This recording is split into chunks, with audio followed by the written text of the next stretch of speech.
Parker Confidential. Happy holidays and welcome to my Skinny Holidays Kitchen Edition. Now, I've just been out getting the last little bit of my Christmas shopping done. It's actually the only Christmas shopping that I don't do online, and that's for carbs and candy. My dad loves his C's candy, so I have to go out and get that. But we are today going to make vegan, gluten-free chocolate gingerbread muffins. Yes, vegan, gluten-free chocolate gingerbread muffins. And they are delicious. If you like chocolate and gingerbread, if you don't like gingerbread, and I know some people don't, you're not gonna like them. But if you do, stay tuned. So I'm gonna take my jacket off, I'm gonna wash my hands, meet me back here, and let's get baking.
Hostess with the mostest.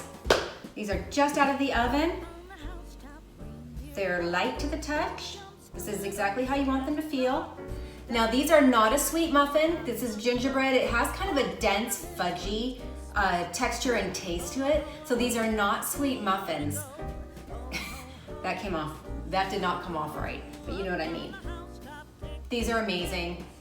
Try them. Try them with a cup of coffee, or I would actually have these with almond milk hot chocolate.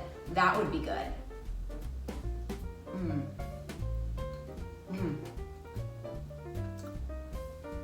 I'm gonna eat the whole thing. I know that's what's gonna happen. Recipes on the blog, AnnieParkerConfidential.com. Try them, let me know what you think. Happy holidays and Merry Christmas.